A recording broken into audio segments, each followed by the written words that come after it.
previously on the Spielman and Hooley We Tackle Life podcast. This is we said exactly what I've been saying. This shows that when you have a bully pulpit, you can't say stuff that makes complete common sense. Because how many weeks have I been saying exactly what he said? Yeah, I think there's more. Michigan. Well, he has more. He has to be more careful, of course. But Herbie said last night basically what I said. And of course, he's got to apologize. Michigan. Yes, he had to apologize. Shouldn't have apologized because he looks like he was right. Two questions I have for you to start this. Two observations. Very good. Okay. Is it a surprise that I come here at 6:30 to get the show started? Is it a surprise? Yeah. Why? Was I not ready today? Well, we're moving cameras. 6:37. I set this place up last night, and, today was almost a history-making day in the history of the Spielman and Hooley We Tackle Life podcast, in that it was almost the first day you got me out of bed to do it. So I got out of bed at 6:19. I'm glad I set all this up last night. I don't know what the deal with the camera was last night. I don't know. I had it positioned perfectly last night. Now I turn it on this morning, and it's like the shot was too wide. Yeah. It's too wide now, but it's better than it was. We need to train one of the hooligans. They got enough going on. Yeah. They're doing enough this hour. And the other thing, is there running water yet at the Hooley, man? There is should I running prepare water. to go to the stall? No. You can Literally the stall. wash your hands, take a shower if you're so inspired, whatever you want to do. Yes. No, you go back there in the backyard and it will look reasonably like it used to, except half the deck is missing. Yeah. How's everything going? I missed you, man. I didn't talk to you this weekend. Usually I talk to you. No, I mean, busy. you got all the rumors about your future going on and people reaching out to you and everything. I got people texting me, is Chris a candidate? Yeah. So, did they ask you about it on the broadcast? No. Figured Kevin may ask you. Make a joke. No. Doing the Lions and doing the Bears, I figured he might say, yeah, what do you think? Would you draft this guy? You didn't, huh? No. Did you tell them to stay away from it? No, I don't think there's anything to talk about. Well, I wasn't insinuating that there was. I'm Yeah. just saying that, I know that I got a text last night from somebody, hey, Harris Spielman's a candidate. I said, well, It's 2020. Who knows what I happens? said, nobody can. Whoever thought Bruce Hooley would be doing a political talk show in 2020? Who would have thought that? Yeah.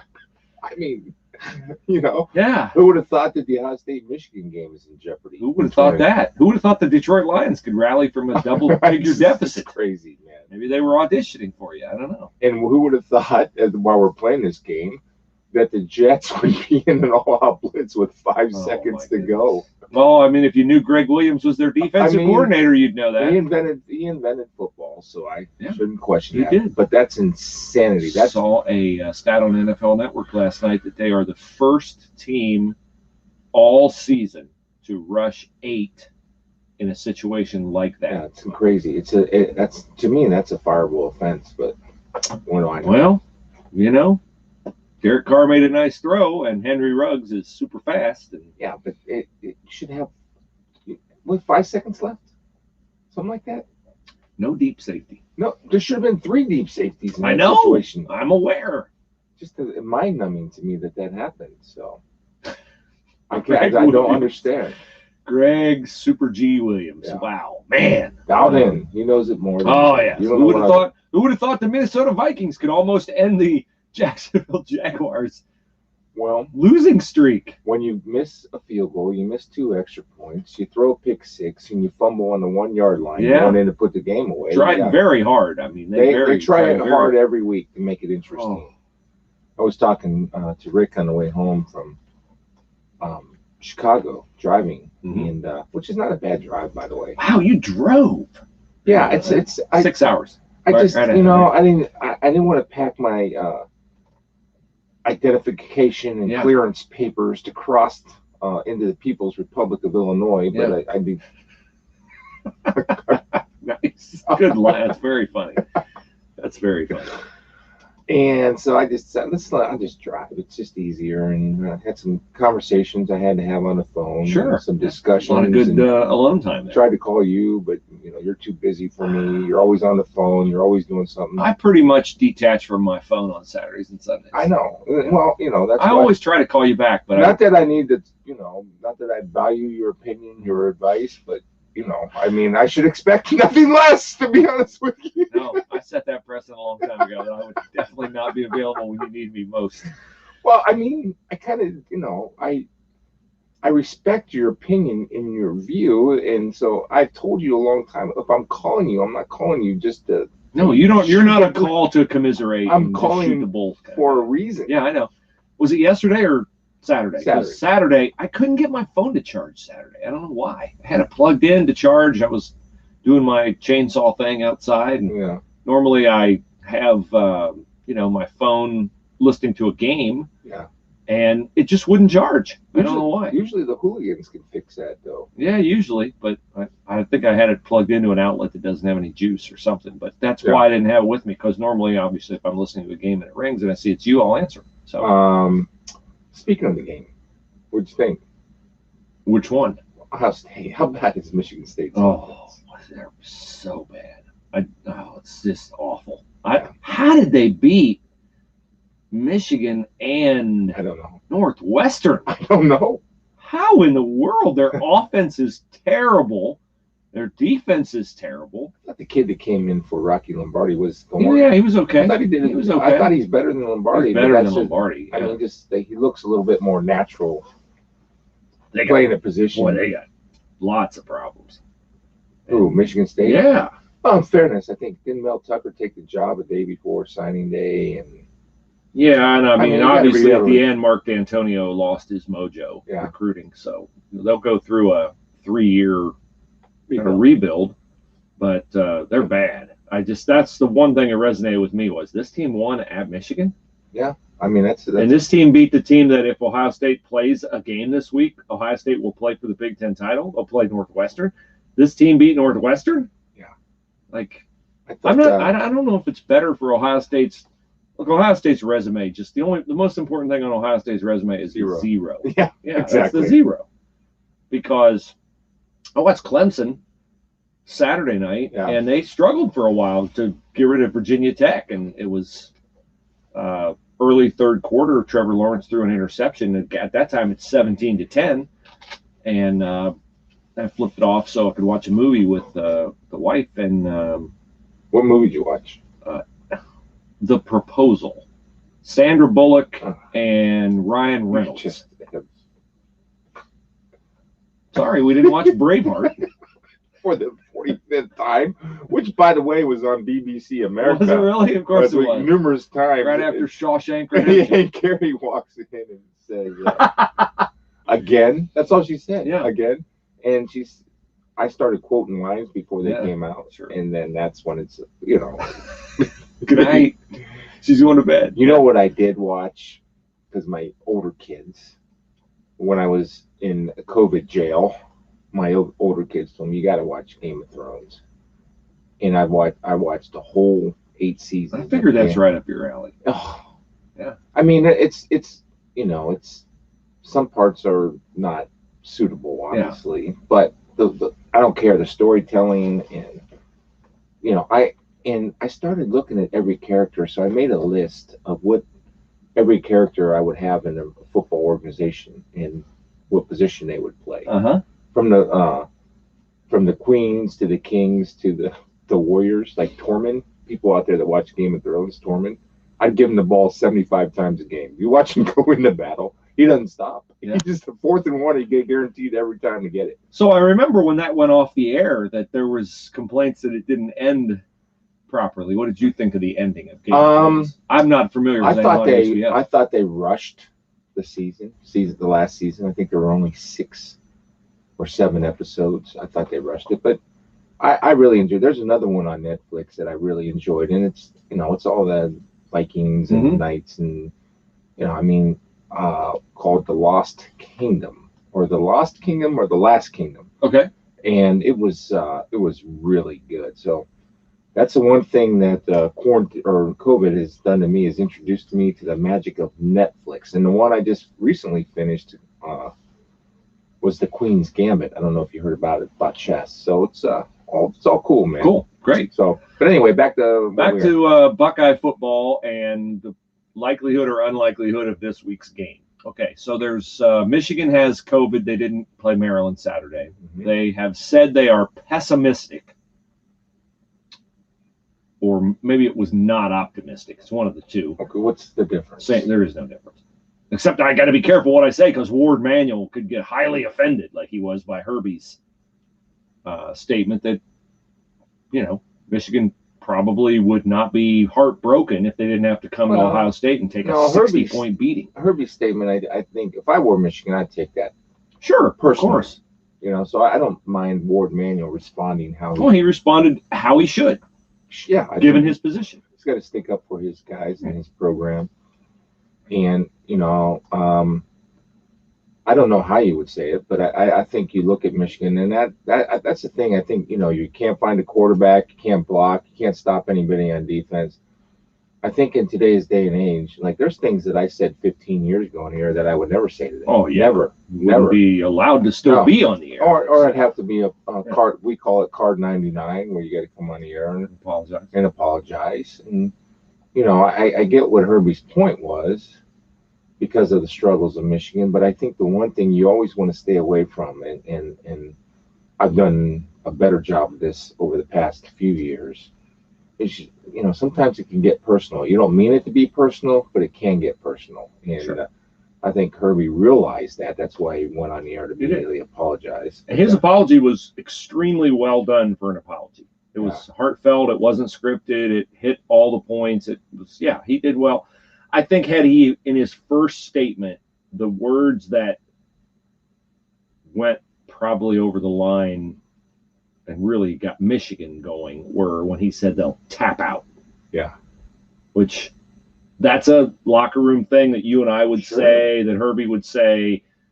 Had he thought that through ahead of time, I think he would have said, it wouldn't be the worst thing in the world for Michigan's program, right, if they didn't have to come to Ohio State and play Ohio State. And which I think is what he meant. When we first started radio, you remember, like Dr. Chris and the Michigan things, we just having fun and talking trash, and I remember going on the air at WJR, which is a big radio station in Detroit, and Coach Schembechler was on, and he and I were on there talking trash, and stuff we were saying, I don't quite recall, but I know that it probably wouldn't be able to be said because somebody in Ohio would be offended or somebody in Michigan would be offended. But, I'm sitting there trash talking in a, like competitor way, but not in a personal way, but a competitor way with Coach Schembechler. And the thing that he had no answer for was, the best thing about Michigan football is that the reason for their success is all the guys they steal from Ohio. Yes. Without Ohio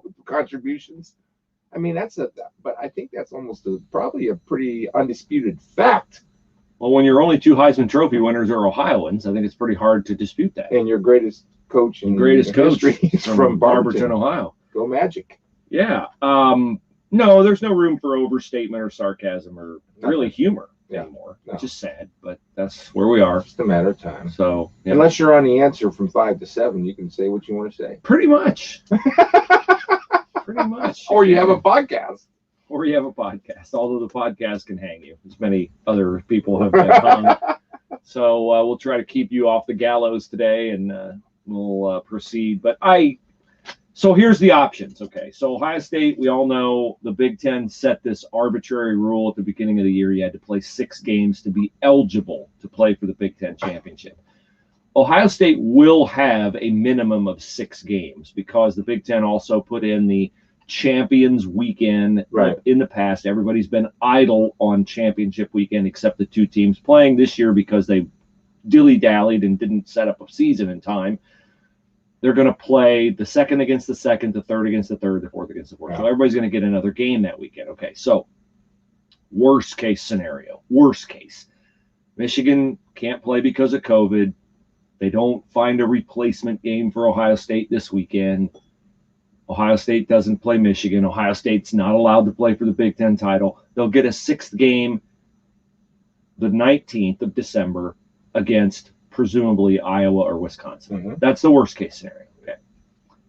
The best case scenario, I suppose, is Michigan comes and Ohio State beats them by 60, which they will. the next scenario, which may be the likeliest, right now I'd say this is 50-50 with playing Michigan, is they do for Ohio State what they haven't done for any other team. And that is in an effort to get Ohio State to 6 wins and help the league's best team qualify for the championship. They take a team that also can't play this weekend, or they find a way to get Ohio State to play Maryland, is essentially what is most likely. There's something with Minnesota. Maybe Minnesota has COVID, or Minnesota's supposed to play Maryland, or whatever it is, but there's something. I heard a scenario last night where they could move a couple games around. And there's precedent for this. ACC did it, made a midseason schedule change. BYU on Thursday decided to play Coastal Carolina. What a great game that was. It was a great game. It was a great game. So I think Ohio State will have a game this week. And I think, all your little X's in your social media instead of the letter M will still make sense if it's Maryland and not Michigan. Yeah, that's a good point. So, or if we play Missouri. Or Missouri. Or Monmouth. Monmouth, yeah. So we don't know who Ohio State will play. We don't know. But they're probably gonna have a game this week, because as Barry Alvarez said the quiet part out loud last week, which is we got to get Ohio State. He's a smart guy. He is. Well, here's the thing too. I mean, arbitrarily, the Big Ten can do whatever it wants to do. We've already known that. The whole world now, with the CDC last week coming out saying 7 days as opposed to 14 days, as long as you're symptom free and all that good stuff. And 7 days, you're good. And not according to the Big Ten, because we're going to really show you. We'll make it 21 days, and that was made off of, I don't know what that was made from, because that was certainly not science-based. It was made to, I think, make a certain statement. However you deem that statement is up to you. So why not just change it? And so say, if these guys, they have enough guys that can line up and play. If I were Michigan, look, how much I respect Michigan. You do, very much. To the point where when I was a player with the Detroit Lions, I used to go over and watch film with the Michigan linebackers and the Michigan defensive coordinator, Jim Herman. And my response was not to help Michigan. The reason why is because I love football and I respect football players. And Jim Herman actually recruited me at Michigan. He was my guy that kind of took me around when everybody else was busy. He was a graduate assistant. And so when a fellow linebacker and a fellow football guy asked me to do something, I don't look at helmets or, I look at guys, I look at players, I look at kids and just trying to help them. So the respect that I have for that university and that football program. So I look at Michigan. If I were Coach Harbaugh, I don't care who we're playing a game. We're playing a game. And in this year, the fact that we get to play a game, and I've said this about the NFL all year, that's the joy of it. That's a privilege to be able to play this year. So, I think and anybody that tells me that Jim Harbaugh would be ducking this game, that's not the Jim Harbaugh I know. There's no way. I don't know that man to back down from any challenge. Yeah. And he's a fierce competitor, and it's one of the reasons why I have so much respect for him. So we'll see. We'll see what happens. I hope they play. I mean, my theory on this, I just have so much admiration. We're 13 weeks in the NFL, and there was so much pressure from outside forces, or so much negativity. They'll never play. They'll never play. Shut it down. Shut it. You can't do this. You can't they're finding a way to get it done. The ACC, BYU, SEC, the Big 12, they're finding a way to get it done, and they're making adjustments on the run. And I want to say thank you, because the easy way out, I think, would have been to cancel all of football this fall. And they didn't take the easy way out. And I think the Big Ten thought that people were going to take the easy way out, and they didn't. And they found a way. Now, the one thing different for me, and a couple things that, there's there's a lot of common sense things that you and I talked about. One common sense thing is in the city of Chicago. There's outdoor dining. There can't be indoor dining, but if you go down Rush Street or State Street, there's tents set up. So the tents are outside, but you can cram a bunch of people in that incubator and feed them, but you can't sit inside the restaurant. I mean, that's like the whole other world operates on 7 days of COVID suspension, and the Big Ten decides it's 10 days.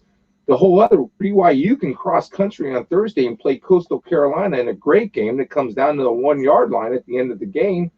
But Iowa can't play Iowa State in a Cy-Hawk Trophy game. I mean, come on. I think the Big Ten's 21-day thing goes all the way back to the fear that COVID could then result in heart damage. And they wanted as long as possible to be able to diagnose young men's hearts. And so we don't know. I don't know. Still, like Ohio State had 23 guys not eligible to play. Players or just 23 players? Or without 23 players Saturday. I mean, I heard that and I'm like, well, how are they playing if they got 23 guys with COVID? Well, they don't have 23 guys with COVID. And 23 guys with COVID and contact tracing, meaning they were within close proximity for a period of time with someone who did test positive. Right. Okay. So how many of those 23 actually had COVID and will not be able to play this week because they're within the 21-day window? We still don't know. And, well, I think if you have 2 negative tests, you should be good. The other thing is, and this is just like a question, a legitimate question. Okay, I'm not criticizing. I know that Ohio State is very adamant about following the protocols. I know the NFL is very adamant about following the protocols, and with that contact tracing, the close proximity. I mean, we're told over and over and over and over that mask work. And that mask, it's not 100%, but it's pretty effective. That's what we're told, right? And so if those players were in close proximity with somebody and they both had masks on, okay, there's a possibility that you get COVID, but once you pass a couple tests, 2 or 3 tests after the incubation period of COVID or whatever, however long it takes to come, whether it's 2 to 5 days, wouldn't you test those guys? Okay, well, he had a mask on, and he's passed 2 tests after what the normal incubation period is, which is 2 to 5 days. Yep. And it's not 14 days anymore because the CDC wouldn't cut it down from 14 days if that was the case. I know. You understand my question? I understand your question. David understands your question. He says we need to play the team up north. If not, it would be the first time in over 100 years. Harbaugh wants to play. The NFL did it right. All the leagues found a way to play football. Remember, the Big Ten is a liberal bastion. Well, it's a group of colleges, and colleges are a liberal bastion. So, well, yeah. I mean, in fairness, like the colleges don't have Ohio State does, Michigan does, but a lot of the colleges don't have the budget, right, that Ohio State and Michigan do to have all these cool things. So, Andy from Hemisphere Coffee Roasters wishes us a good morning. Good morning to Andy. I assume you had your Hemisphere Coffee Roasters coffee today, Hunter's Blend or House Blend? No, I had the Nicaraguan, and of course, in my daily duty as a husband, there's a Hunter's Blend waiting for Carrie if she doesn't sleep all day. I doubt, knowing how high energy Carrie is, she will sleep all day, but I'm sure she will appreciate everything but that little passive aggressive shot you just took out. One of my kids said, hey, just because you're up early doesn't mean the whole world has to get up early. Can you just have some common courtesy? Do you bang around? Yeah, I don't drop things, but I just don't know that I'm banging around. Okay, very good. Well, Hemisphere Coffee Roasters coffee is phenomenal. Their mission is phenomenal, to help growers around the world get more than they would get if they sold through government sources and middlemen and that like. And then, of course, that money in their local economy does great things for their community, and you get great coffee. You also get 15% off if you're a Spielman and Hooley listener when you use the promo code We Tackle Life in all caps. And Hemisphere, like many in the beverage industry have come up with an array of holiday flavors. Frosty's favorite is a blend of cinnamon and graham cracker flavors. Busy. I've got to get busy. Go ahead. Okay, was that like a song from your youth or what? No, that's from Frosty the Snowman. Oh, okay. The guy with the magic hat and steals the hat or whatever, the villain in Frosty. Very busy. Nice. Thank you. Mistletoe mocha is chocolate and mint combined for a great holiday flavor. They have Justin Bieber has a song called Mistletoe. There you go. White Christmas. Anything with that? Bing Crosby. Thank you. The Christmas blend. So they have many others. They also have really nice corporate gifts, packs they put together, sampler packs, different flavors, Hemisphere Coffee Roasters cups and travel mugs like this one right here, and lots of different things that you can do. Did you get one of those? I got one for the podcast. Would you like it? Would this be perfect for you to bring your coffee out? You're welcome to it. Well, I'm a little hurt, Andy. Got to be honest with you. All right, there you go. It's all yours, Andy. We've given Spiels the. No, I don't want it. No, they actually gave it to me probably to give to you, and I thought it'd be good for signage on the podcast, like a sign behind us. So sorry about your feelings being hurt. He's give. Remember that, folks. He's give. Who's Andy? Who's the guy that drinks coffee on the show? Yeah. So, send those corporate gifts. Ask Hemisphere about it. Spend $20, $30, 40, 50, whatever you want to spend. They've got the package for it. So great. And some of the nicest people you ever meet, by the way. They are such with a great operation. Yes, indeed. Okay, so we have a message on Facebook from Michael. Says, good morning, guys. How about those Browns? Have a good day. Yes, Michael. They were quite something yesterday in the first half, at least. But that's how NFL games go. I mean, I wasn't surprised one bit that the Titans came back. I wondered what you were thinking when you were doing your game. And do you get scores that come across from other games? I got it right next to me. As you see 17, 24, 31, 38. I was looking at 41-21. It was 38 in the first half. Yeah. No, I thought this. I was surprised because of the numbers and things can snowball like that. But the biggest question answered, and Colin Cowherd actually had a great point on their pregame show, Fox's pregame show, hosted by Carissa and Peter Schrager's on there, Coach Wanstadt, Michael Vick. The point was, this is a Baker Mayfield definition game.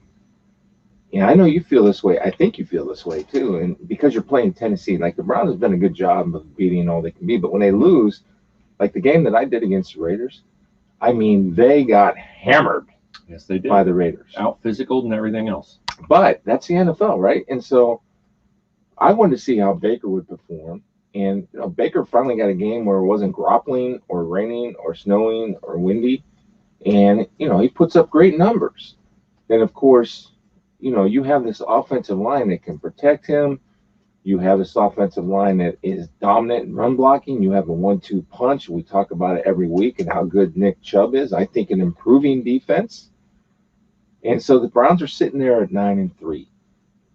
And when the one thing the Browns have going, first of all, they made a great hire with Stefanski. At least right now, that's the verdict. That's what the facts say. And the one thing that they know is they know exactly who they are and what their identity is. And when they get the guys, like how many times have we heard, even when OBJ was playing, or Jarvis Landry, who's, by the way, playing well and actually completed a pass yesterday. Mm-hmm. Nice catch by Baker. We don't hear these guys crying and complaining about the ball, and because they know this gives them the best chance to win with what type of offense they have. And what's the strength of that team? The strength of that team is that offensive line. I mean, it is fun. For me, it is fun to watch. I've been fortunate. I got to do 2 Browns games, and I think for penance, I'm doing another Bengals Dallas game this week coming up. Andy's comeback. Red Rifle returns. I can just see an animation of a guy dressed up as a Texas. Put him in the what's the little kid? Ralphie. Put him in the Ralphie pink bunny suit. A Christmas Story. Coming back. Yes. Red Rifle. I love it. He wanted the Red Rider 88. Red Rider 88. but That's just too easy for the Fox graphic.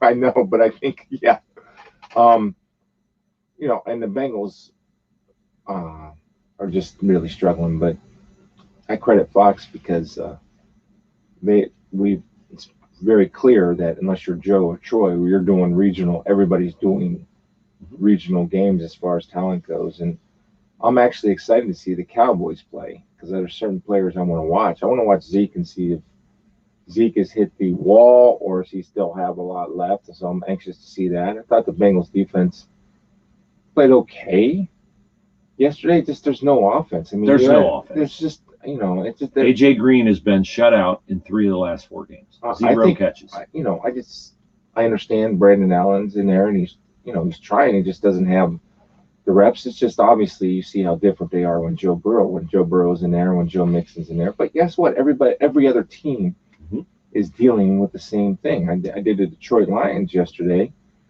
Kenny Galladay's out, who's a really good wide receiver. DeAndre Swift is out again. I can't tell you how many guys on their defensive line were out. And all their starting corners are out. And yet you find a way. I mean, I'm talking to Rick, and they pulled Eric Hendricks, their starting middle linebacker, pulled his calf in warm-ups. I saw that. I saw the video. He started a guy that he signed on Thursday, and the guy had 11 tackles. There you go. Off a practice squad of another team. I mean, it's pretty fascinating to watch, and they're just undermanned. That's just the way it is. So but the Browns are good, man. They are good enough to beat anybody. They can be very good. They just need to. I mean, they messed around and almost let the Titans back in it, and you can't do that. When you're a running team and you have that big of a lead at halftime, just pound them and put the game away. But I wondered about easier said than done. But I know. Your premise is absolutely correct. I can't fathom why the Titans. I mean, I guess I can fathom. They got Derrick Henry, but the Browns' corners were both out, and the Titans just waited too long to start throwing the ball. And once they started throwing it, like the Browns couldn't stop them. Yeah, I know. And look, it doesn't matter that they almost blew it. No, it doesn't. It's a win. Yeah, that's a pass-fail league. I'm glad. I love the fact that. Were you always like this on a pass-fail league, or is it just kind of? No, I took that from the great Mike Pettin. That's the one thing I gained from the Mike Pettin regime. He's like, it's a pass-fail league. That's it. Why stress over like the Vikings? We won, so move on. Yeah. Don't question a win. And also, you always said, no, it's really hard to win a game. It's really hard. It could be over, like Jacksonville, Minnesota. Right. It's hard to win. Jacksonville's 1-10, but how many games have they almost won? In it? They're right in a lot of games. Yeah.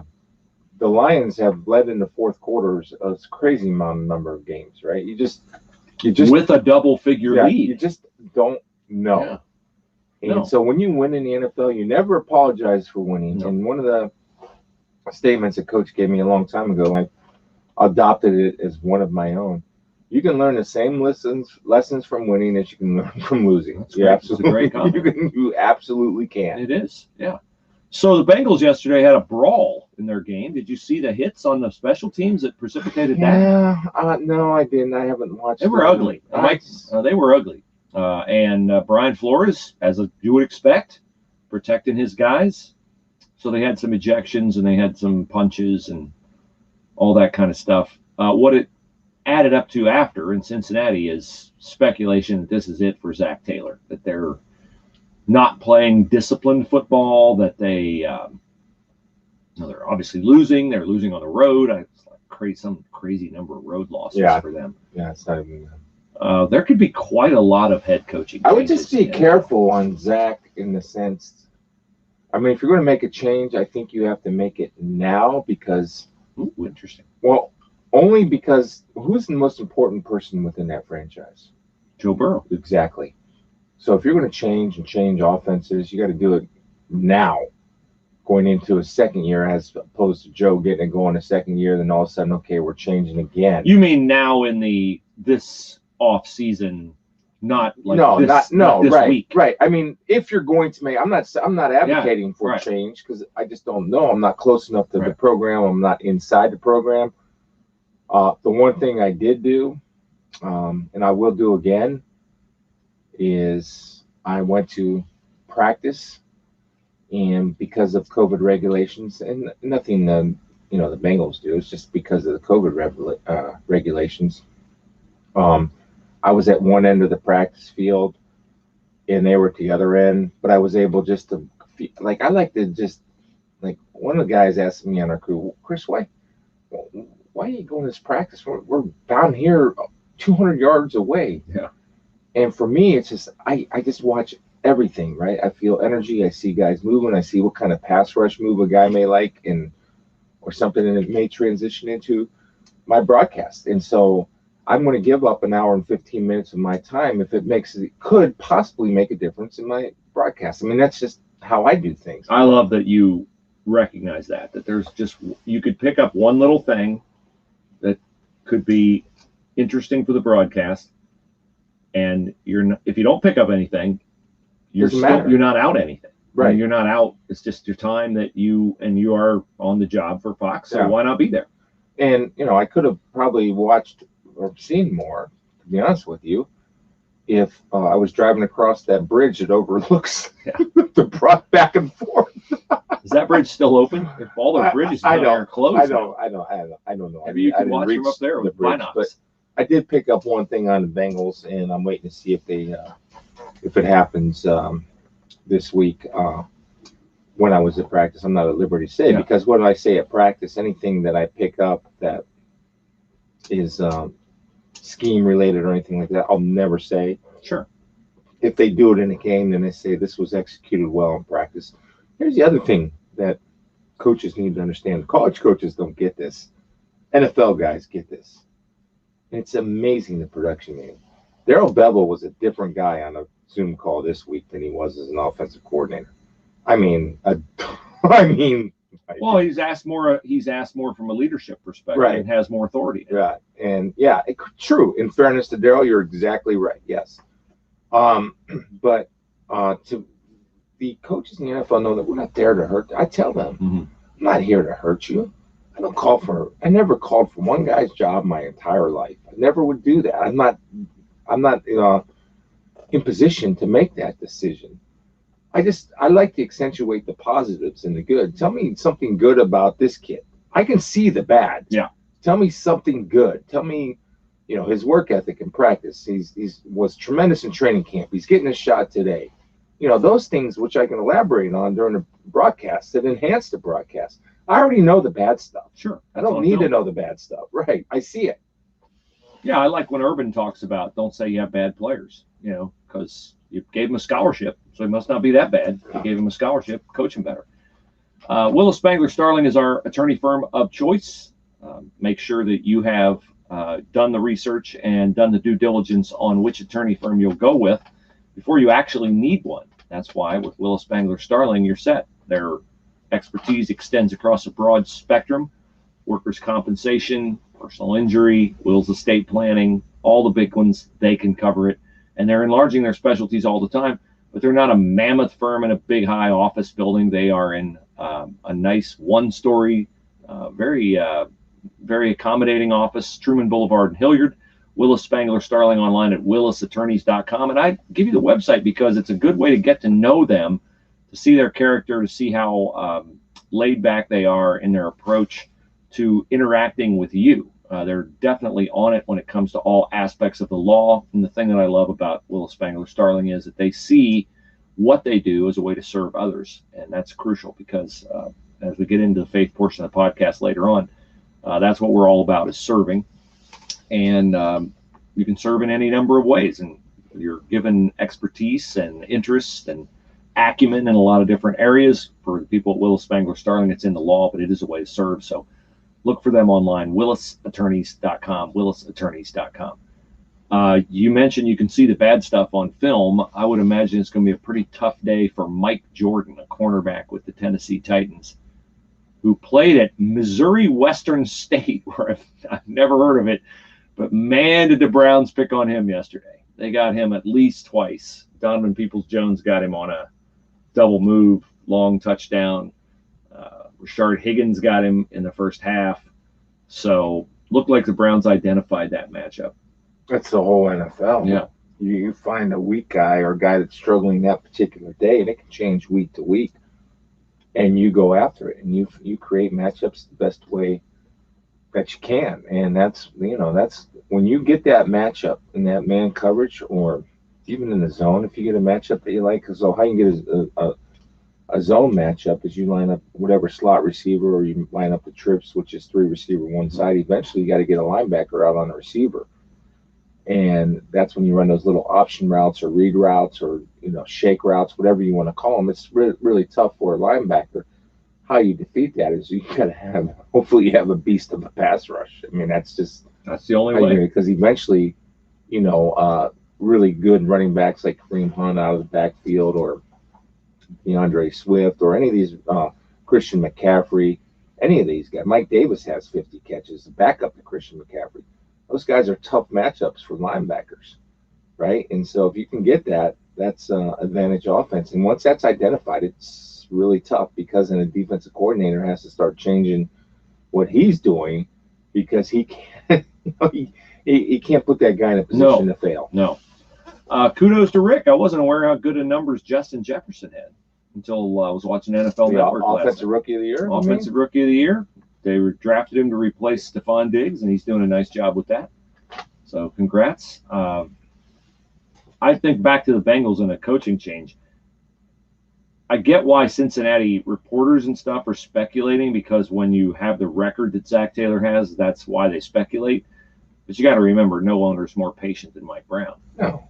And I'm sure Zach Taylor would be owed at least 2 more years as head coach if they fired him now. And Mike Brown just doesn't usually pay guys not to coach. It's not the only. It's the definitely number one decision on going into making that, is that they have to make a determination on what is best for Joe Burrow. Yeah. That's first and foremost. Yeah. That's not the only consideration. Well, that's how the Browns ended up with Freddie Kitchens. But they decided that, and I'm not equating Zach to Freddie Kitchens. I'm saying the Browns were what's best for Baker Mayfield, and they determined that keeping Freddie Kitchens was best for Baker Mayfield. And that was wrong. While the decision was wrong, the logic at the time wasn't wrong. No, you are correct. But there's other things to consider when you're hiring a head coach, and believe me, I have criteria that I would be looking for if I were ever in a position to advise, or what's something that I think that works. But you look at Zach, and Zach knows what he's doing, but I also look at the personnel. It's just not there. I mean, they have a lot of good pieces, and obviously Joe was the right call. Mm-hmm. And there's some pieces, and like T. Higgins is a really good player. I think Mackenzie Alexander's played pretty well for them. I think William Jackson's played well for them. I don't care what anybody says. I think Jesse Bates. Oh, very well. Von Bell has been outstanding for them. On the front seven, Gino's done. I mean, he's hurt or he's done, one of the two. Hopefully he can come back if you can get more years out of him. But he's had a great career. But, he's not the Geno Atkins that I love to watch play. And on the offensive line is just, it's a bunch of guys that are try-hard guys, but, you lose with too many try-hard guys. You do. That's just the way it is. What's Odell Beckham worth in trade? Because I don't think the Browns need him, and I don't think the juice is worth the squeeze there. They're cooking on offense right now. They're getting enough of the same kind of production out of Rashard Higgins and some of their other guys. I think you could draft another receiver if you wanted to have another receiver, but I don't think they need OBJ. I don't know that anybody'd give a 1 for him.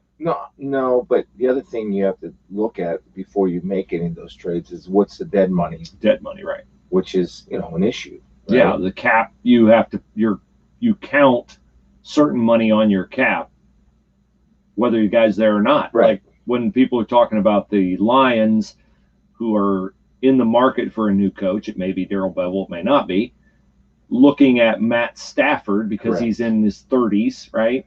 He's in the 3rd year of a $135 million extension. So the next year, getting rid of him is a hit. before next year is a big dead money hit. After next year, it's something It's certainly more manageable. Yeah, way more manageable. So that plays into trading. Absolutely. Guys.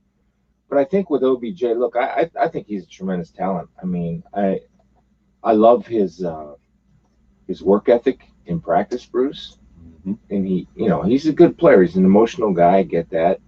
He's a good player. I think he has fit in well with Kevin Stefanski, and he and Jarvis Landry, we talked about this. They've bought in. They bought in because this team is winning, right? That's why we don't hear about it. I think he is tradable. He's not a one. I wouldn't give a one for him. No, I don't think anyone will because of his injury history and because look, he's 28. The truth is, he sucks a lot of oxygen out of the room. Yeah, and they get those guys get receivers hit walls too. All right, so if they traded him, according to Sport Track, their dead money hit in 2021 would be $12.7 million. If they keep him for another year, get rid of him, he's signed through 22 and 23, signed through 2023. Yeah. There'd be no dead cap money hit in 2022. There you go. So I can say with some degree of certainty, unless he has like a knockout year next year, he's gone after next year. Yeah. Oh, I think that's pretty clear. Because they could trade him and he'd be signed somewhere else at a pretty manageable number if he's healthy. Yeah. $13.7 million. Or they can cut him. They can get but they would I would think there'd be some you can get something for him. Then he would be 30 though by then. Yeah. And I don't know what the market is for 30-year-old wide receivers. Well, for AJ Green, it's veteran minimum next year. Looks to me like. Yeah. But he could have a resurgence. Right. It would not surprise me if AJ Green somewhere else took off. Like apparently Carlos Dunlap has revitalized the Seahawks pass rush. Well, Carlos shut it down. I know he did, and it looks like AJ shut it down. AJ might be in that subliminal injury impact mindset. You know how some quarterbacks, when they get an ACL, they're healthy to play, but that first year, it's like still waiting for him. He has a hard time getting separation. Does he really? Wow. Yeah, in my opinion. I mean, that's what I've noticed. And again, I haven't done a full evaluation. It's me watching a game and doing a game and watching various plays, not all the plays, but I really like T. Higgins. I like Tyler Boyd, although I thought, that could have been all that stuff could have been avoided. You have to keep poise on both sides. I didn't see what happened. All I saw was the highlight of the touchdown. It was a great play. Did he start talking trash after he got in the end zone? I don't know what happened. I just know that should never happen because he's got to understand how important he is to the team. He can't. Particularly with Joe Burrow out, he's got to be out there. Yeah. So I don't even know then who they run out of wide receiver. I mean, So you talk about Brandon Allen. I mean, the Bengals had 160 yards, 180 yards, or 190 yards total offense yesterday. Not going to win that way. Very hard to win. Can't run, can't throw. It's tough to get the ball moving, Bruce. Yeah.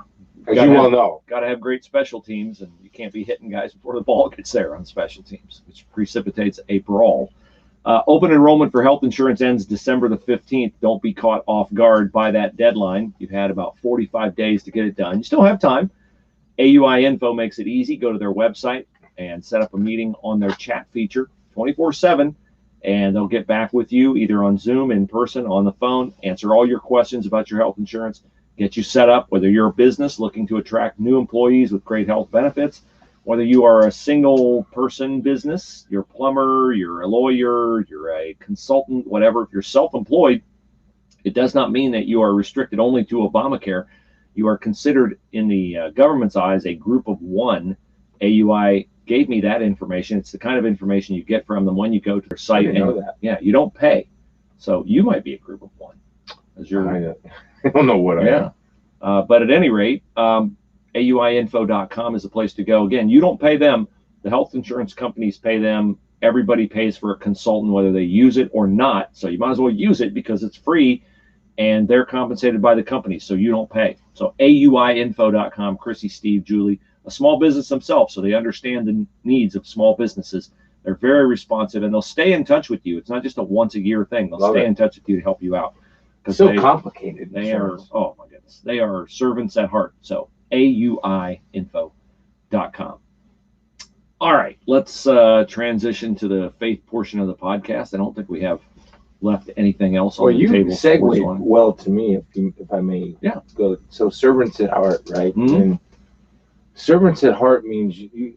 One of the things is being consistently a servant at heart, and just talking to coaches. I ask them that leadership question all the time. And I was talking to the defensive coordinator of the Detroit Lions this week. His name's Corey Hunlin. Good guy, right? Corey was, if you watch this press conference and listen to him, in my opinion, he was down a little bit because Matt Patricia brought him in to help. And this is a quote from Corey Hunlin, not a quote from me. That's not an observation, it's a quote. You know how I feel. My friend brought me in to help him, and I didn't. All the effort, every good intention, it just didn't work out, right? And so on our video conference call, Zoom is not a Fox. It's not an NFL or Fox approved entity. So on our video, but it's a Hooley, I guess. Do they contribute to this show? They do not. On our video conference call, yeah. They're not advertising with us yet. Is it Google Meet or what else? There's a bunch of different platforms. I know Microsoft Teams is a big one. Microsoft, yeah. He was talking about that a little bit, and you can see the genuine hurt. It's like we become calloused a little bit to coaches getting hired and fired. Like we do. I hate when guys get hurt on the football field. I hate when guys get fired. But we all know the rules that we play under, and then there's a little bit of callous. But I could just see that I let my buddy down. Right? I let my buddy down. And not on purpose. He gave everything. It just didn't happen. And so we talked, and you were saying they're servants at heart. And so I asked Corey, what's the number one thing for you now? And he says, I just have to help these players. This is all I'm invested in. And every coach that I've talked to, and the thing that I've always believed in, if a coach has no other agenda, especially a head coach, but I'm more talking about position specific or coordinators.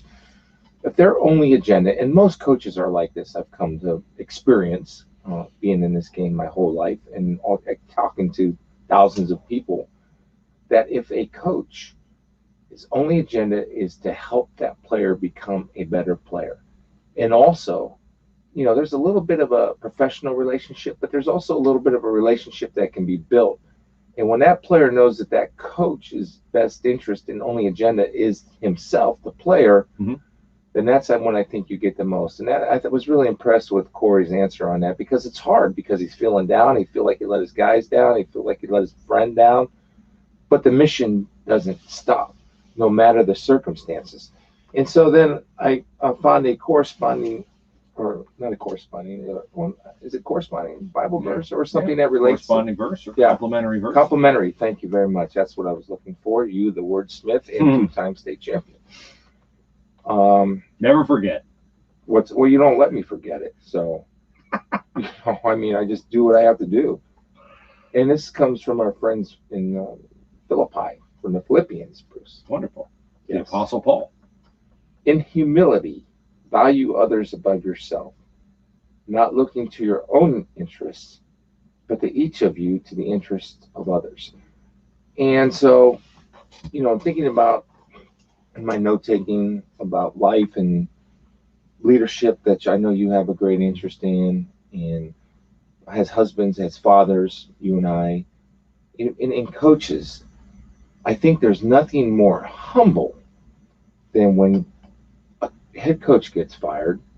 There's a decent chance that you're going to be fired at the end of the year, but you still have to give everything you have. And what can be more humbling, and it's kind of China sports and how does sports fit into, biblical way of life, right? How can it be more humbling for a coach to understand that his rent's probably out the door? I don't know what the case is on coaches getting fired or what contracts are, but in his own humility, he still has to value others players above himself, not looking to his own interests, but to the interests of his players. And that, to me, is a definition of living as a Christian. That, to me, is the definition of being a professional in all aspects. So that's the definition of being a husband. That's the definition of being a father. And more importantly, that's the definition of being a leader in everything that you do. Amen. If you are in that position of leadership. That's well said, because you're right. All those guys are brought in by the head coach to fulfill the head coach's plan, vision. You know, he casts a vision for what the organization will be. When it goes south, there will be a new head coach, and that guy will have a vision, and he'll have people he trusts. And most likely, if you're a holdover, you're not going to be retained. To continue to invest in the players and help the players rather than prioritize, okay, so I need to cover my rear end here. CYA it here, and I'm going to do, whatever. And that's really the essence of leadership. And everybody, I don't know anybody who would not qualify as a leader under this definition. And I think this is a definition for a leader. If you have influence over one person, you're a leader. If you have influence. Now, the greatest leader who ever lived was Jesus Christ. It's inarguable. Look at the impact of the breadth of Christianity throughout the world. And it's sustained and growing every day for a guy who came without social media, without modern electronic communication techniques and stuff like that. He brought a new vision for how we are to live our lives. And he didn't recruit communication specialists and marketing specialists. He recruited fishermen and tent makers and tax collectors. And he spent 3 years training them as leaders to pick up the mantle of his leadership after he left for heaven. And now we're those same people, empowered with the ability to lead. But what did he do? What was the essence of his leadership? His leadership was to lay down his life for other people, to demonstrate his love for them, to show his love by laying his life down. Now, you may not be asked to give up your life, but to lead effectively, this is what Chris was talking about with the coach.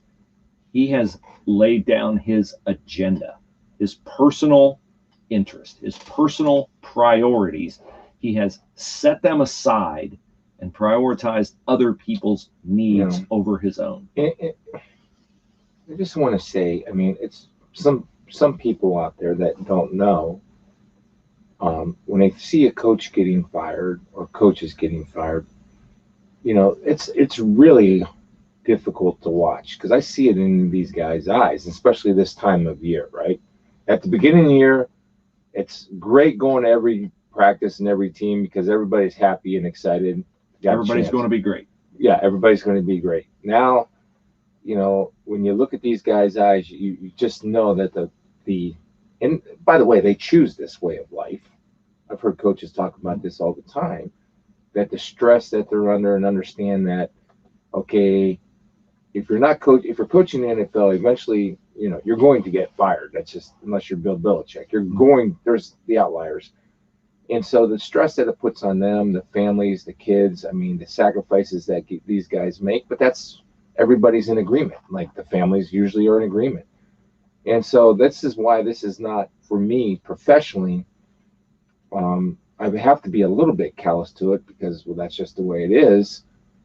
But I also recognize what these guys are going through. And I'm also sit there in admiration because of their willingness to understand that they're basically, professionally speaking, dead men walking, at least statistically speaking. Yeah. And yet they still go and do their job and put the player's agenda above theirs. And that's all biblical to me. It is. It absolutely is. Whether they have that motivation or not, it is biblical. And, that whole setting aside your agenda for others is the essence I'll of give leadership. you one more example. Like, if our podcast starts at 6:30, that the cameras are set up, or the shot is tight, everything's ready. I'll work on that. I'll lay aside my agenda of waiting in the living room for you to arrive, because I know you're going to ring the doorbell if I'm not up there to open the door. Wake everybody up. I'll tell them, you lay your sleep aside. So Spiels, yeah, I mean, what are you in, we doing, can hit the people? button, Let's and we can go. Yes, that's exactly right. Yeah, and I'll be hitting. I'll be sharing the latrine with Stall here on my way out. Yeah, With good. Star. We have water. We're good. Okay. All set. Hey, one way you can lay your agenda aside is to take a minute to email us a name of someone for COVID-19 relief. Come on, we're going to draw on Wednesday, and we're still giving $250 just for drawing someone's name, but we can't draw their name if you don't nominate them. So nominate them, SpielmanHooleyPodcast@gmail.com.